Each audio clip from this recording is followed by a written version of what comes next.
Anong nangyari sa Pasko? Tapos ang New Year, anong nangyari? January 4 ngayon, kung papansin mo parang New Year, New Year naman talaga, pero bakit parang sa buhay natin, parang yung nakaraang buwan, yun pa rin. Ano? So, parang nagbabago lang yung araw, yung day. 2016 na kasi. Hindi mo na pwedeng sabihin 2015, 2016. Pero yung mga iba, wala pa rin naganap na nangyari. Ngayon, although may mga tao talaga na minsan natutupad nila yung kanilang mga pangako. Daming nangako eh. Ako rin po kayo. Mula sa 2016, maaga na akong papasok. Hindi na mainit ang ulo ko. Well, biblical din yon yung mga bagay na ayaw mo nang balikan. Tapos mabuhay ka na lang maayos. Nasa Biblia yon. Yun yung tama. Although may mga ginagawa na resolution, New Year resolution, o nangangako, kare, pero marigatan. Amin nga kare ti tao, na awan kadwa na nga mang tulong kinkwana, marigatan. Okay? So, pati sa lahat ng ating mithiin at nasain sa gobyerno, wala pa rin tayo makakamtan na magandang resulta dahil isa lang naman talaga ang magbibigay ng tamang solusyon at lutas sa lahat ng ating minimithi, yung pinanganak ng panahon ng Kapaskuhan. At maraming nag-reject din. Bakit? Kaliwat kanan ang nagdiwang, early Christmas. Then, yung actual na araw na traditional na date, 25. Kaliwat kanan, nagdiwang ng Pasko. Pero kukunti talaga ang nagdiwang doon sa sentro kung bakit pinagdiriwang Pasko. Kasi naging commercialized na ang Pasko eh. Ano? Pero kung tutuusin, kung titignan po ninyo yung Bible, doon sa Luke chapter 2, sabi ng Biblia, and the wise man seek Jesus. Kasi nabalitaan nila na may papanganak. Yung tatlong yon, iba-ibang bansang pinanggalingan ng three wise men. Pag kinakanta lang kasi, may tatlong hari. Sa unang panahon kasi, mga hari matatalino. Tulad ni Haring Solomon. Pag matalino ka noong unang panahon, ang daming regalo na ginto na dumarating sa iyo. Kaya yung Proverbs, wisdom lahat ni Solomon yun. Yung kawikaan. Nabalitaan ng buong mundo yung talino niya, dinagsa siya ng maraming reyna at mga hari. May baon-baon silang ginto. Tuli-tulinada nasa mga barko.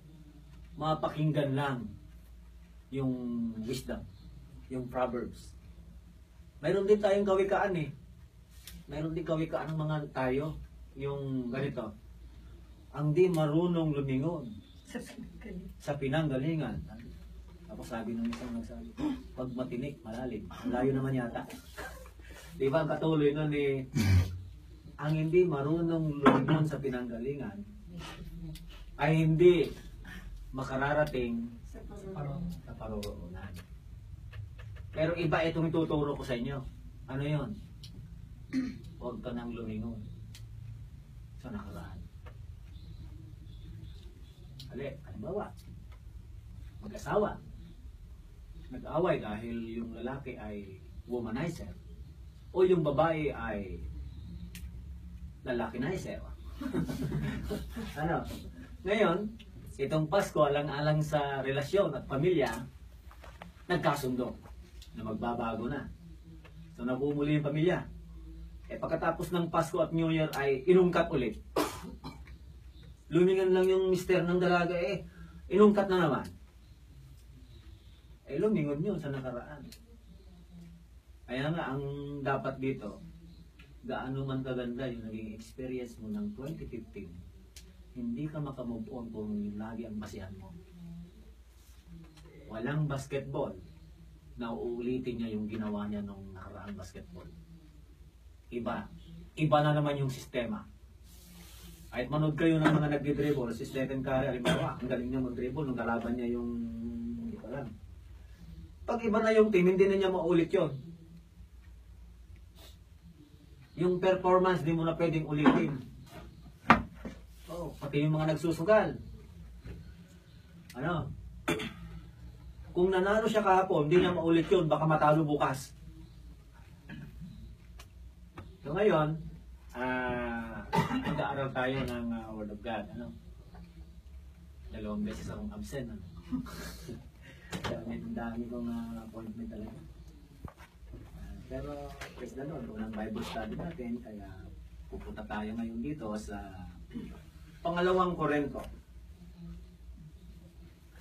Chapter 5, verse 17.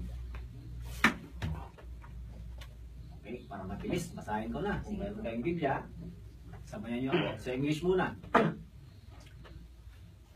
2 Corinthians chapter 5 verse 17 verse says, therefore, if any man be in Christ, he is a new creature. All things are passed away. Behold, all things are become new. Sa other translation, therefore, if anyone be in Christ, he is a brand new man. Diyan sa iyo, Bumbumarel, ano nakalagay? Ano yun? Sa chapter? 17. Ay, chapter 5, verse 17. Oh, ano nakalagay sa 5:17? Therefore, if anyone is in Christ, he is a new creation. All things have passed away. Behold, all things have become new. Okay, parehas ano? Di Tagalog niya, ang sino mang nakipag-isa kay Kristo. Okay, ito na yung relationship with Christ. Ang sino mang nakipag-isa kay Kristo ay bago ng nilalang. Una tayo sa salitang bagong nilalang, bagong sanggol, bagong panganak. Oh, di ba ang sarap laruin, ang sarap halik-halikan ng bata? Wala pang anak. Wala pa. Pero malapit na. Yes. Oh, malapit na. Si Bumbo Maria, nagkaroon ka na ng anak, ano? 3 na po. 3. Wala ka napapansin pag sanggol, kahit laway niya, malinamnam. Ano? Pero pag matanda na, hindi na, ano? Ang bata, iba-iba yung sanggol, ano? Yung talagang kuwan siya. Kahit madungis. Sabi niya, tayo daw ay katulad ng bagong nilalang o bagong bata. Sabi niya, all things are passed away. Behold, all things are become new. Ito yung tamang resolusyon. Hirap ang tao sa pagbabago. Sa personal na lang. Ano, bakit? Kasi mas malakas yung udyok ngayon ng kanyang damdamin. Nangako ngayon bukas na yung pangako niya hindi lang napako, sinira niya. Halimbawa yung agkariak, agbaliwakon, kung na nakinibagot na, yung madamdama manayin, bumalik ulit. Kaya ang kanyang sasabihin ulit, tawag lang hindi. Yan. Okay. Tawag lang. Sabi niya.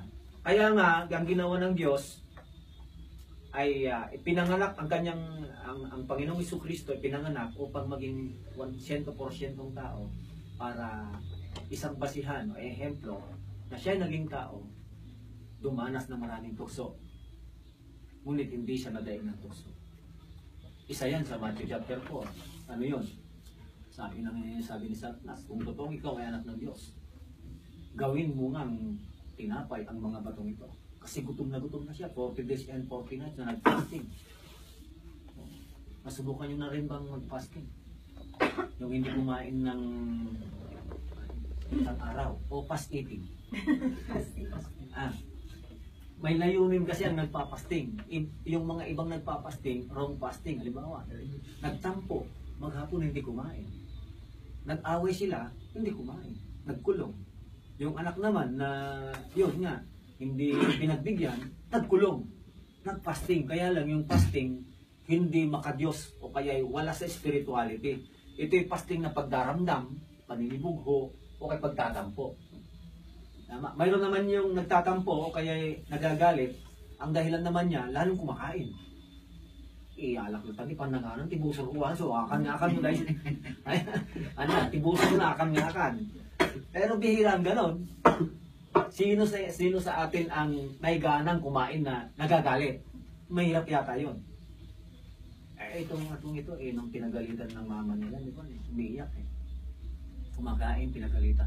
Masama palang pinapagalitan ang umiiyak. Mawawalan ng gana. Pinapagalitan, kumakain. Alam niyo, habang pinapagalitan, tama na, wala na akong gana. Naubos naman, kumain ulit. Dahil kayong galay, sabi niya. Hindi niya napansin, naubos, nakadalawang pinggan. Pinapagalitan siya, kumakain. Nakala ko, pagpapagalitan, di kumakain niya. Lalong gumami yung gana. Iba siya, iba. Pero kayong mga babae, wag mo lang. Makakay ka ng asawa niya. Ewan kung makakain kayo ng maayos. Baka tatayo ka na lang. Walang karumay.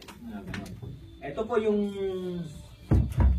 bago natin tuloy to, pumunta kayo ulit sa Isaiah 43 verse 18.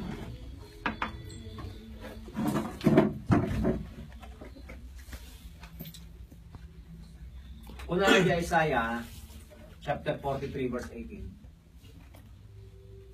Remember not the former things, nor consider the things of old. Ilibing na sa limot ang nakaraan po tayo. Ang mga balinggaya ko naging baul mungkot kalyo-kalyumpay lang. The problem, ang problema sa mag-asawa, dati away da iti 1985. Bayagan na niya, 30 years ago. Kamali nila kayo na. Malagip naman alam nyo ang sugat. Kapag nagpiklat at tudukin, kasi manipis na yun eh. Ang bilis ko nyo. Ang bilis na ng mga tilukalo at kapit. Kasi sugat dahil yun. Kaya kung anong sugat nga naghilom, may bayang nagtaan, alagaan mo na yan.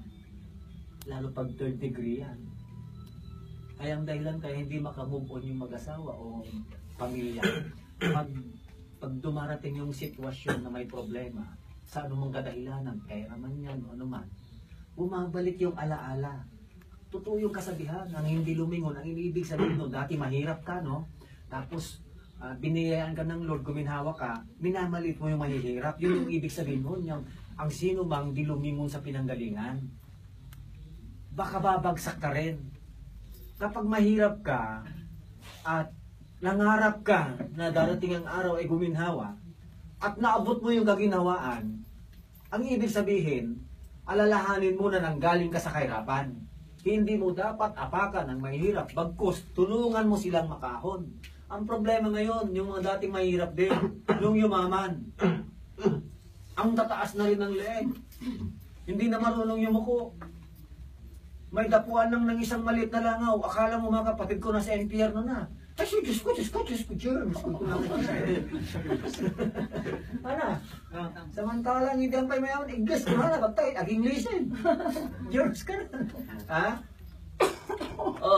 Yun siguro yung alam ko na kasabihan, itihaan nga tumalyaw, tinagapuanan na, nga makadanon di ko papangan na. Tapaya, baywan nga na dagos ni Apo Diyos dajay, ginawang adaking ko na. Ang dami kong kilala ng mayayaman ay biglang bumagsak. Bakit? Kanino nila ginamit ang kanilang kayamanan? Sa kalukuhan. Yung pang babae, ang dami mo dito lang sa kawayan, di ba? Marami yung mga negosyante yan. Marami ng mga estudyante yan sa mga college yan. Ginagastos nila ang mga pera nila sa mga gipit ng mga estudyante, lalo't exam. Narinig ko sa bumbo yun, may mga Mr. A, Mr. X, Mr. Y. Di ba? Hindi ko alam kung sino mga tao yun. Kayo nakakaalam. Ano? Sabi nga ng Biblia, kahit hari, mapagsak, maghihirap dahil sa babae. Dahil walang walang kakontentuhan yan. Kung may contentment sana sa babae, ito po tandaan po ninyo.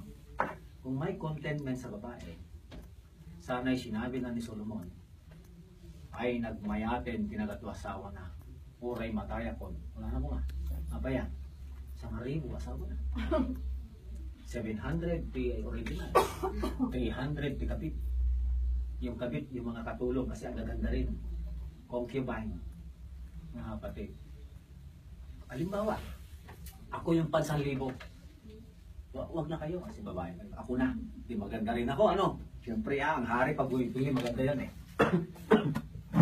Kung hindi kayo papatawag na rin hindi ka pupunta doon sa hari.